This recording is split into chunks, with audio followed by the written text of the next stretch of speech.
Hi క్విటీస్, నేను మీ శ్రావణిని. ఈరోజు recipe వచ్చేసరికి అటుకులు ఉప్మా. తొందరగానే అయిపోతుంది, మళ్ళీ పెద్ద టైం పట్టదు, హెల్తీగానే ఉంటుంది, టేస్టీగానే ఉంటుంది. ఏంటబ్బా ఇది అటుకులు ఉప్మా అంటుంది, నేను ఉప్మానే తినను అని బ్యాచ్ కూడా ఉంటుంది. బ్యాచ్ అంటే కొంతమంది ఇష్టపడతారు, కొంతమంది ఇష్టపడరు. ఓకే, నేను ఉప్మా తినను అన్న వాళ్ళకి కిచిడీ టైప్ అయినా చేసి పెట్టచ్చు. ఇది కిచిడీ కూడా అనుకోవచ్చు కొంచెం బేసిక్గా. చాలా అంటే చాలా బాగుంటుంది. అంటే అటుకుల కిచిడి ఎంతో కొత్తగా ఉంది అనుకోకండి, అందరూ చేసేదే. చాలా బాగుంది, బ్యాచిలర్స్ కూడా తొందరగా అయిపోద్ది, తొందరగా చేసుకోవచ్చు.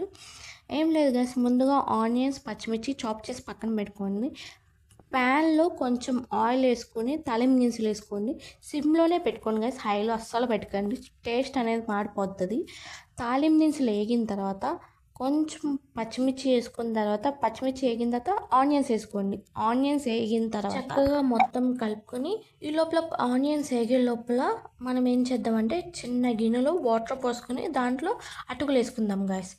ముందుగానే వేసేయకండి అటుకులు. ఫస్ట్ ఎప్పుడైనా సరే ఆనియన్స్ మగ్గే లోపల మీరు అటుకులు నానబెట్టుకుంటే చాలా బాగుంటుంది. ఎక్కువసేపు నానవు అండ్ టేస్ట్ కూడా బాగుంటుంది.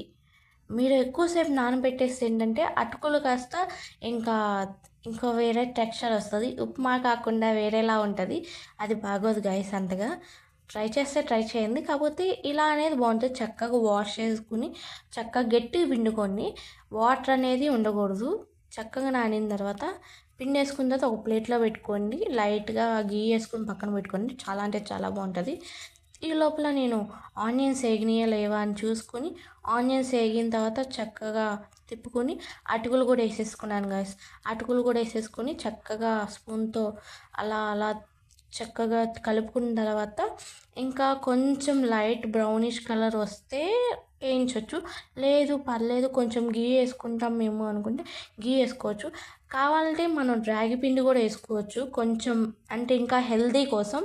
రాగి పిండి కూడా వేసుకుని చక్కగా కలుపుకున్న తర్వాత కొంచెం సాల్ట్, కారం, పసుపు వేసుకొని చక్కగా కలుపుకోండి. కలుపుకున్న తర్వాత ఇంకా ఆయిల్ సరిపోలేదంటే లైట్గా వేసుకొని మరీ వేసుకోకండి. తర్వాత గరం మసాలా వేసుకోండి. మొత్తం చక్కగా కలుపుకున్న తర్వాత దీనికి మళ్ళీ ఆనియన్స్ కట్ చేసి వేసుకోండి.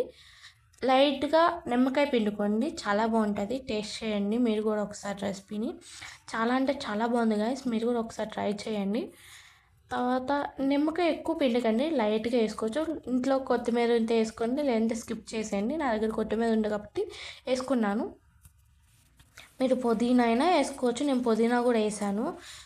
చక్కగా నిమ్మకాయ పిండుకొని వాన పడుతున్నప్పుడు దీనికి bajji combination highlight guys. Bajji కానీ ఆనియన్స్ కానీ హైలైట్ గైస్, చాలా బాగుంటుంది. మీరు కూడా ఒకసారి ట్రై చేయండి, తొందరగా అయిపోతుంది, చక్కగా టైం పట్టదు. పిల్లలు ఎప్పుడైనా మారం చేస్తున్నప్పుడు ఇది తొందరగా చేసి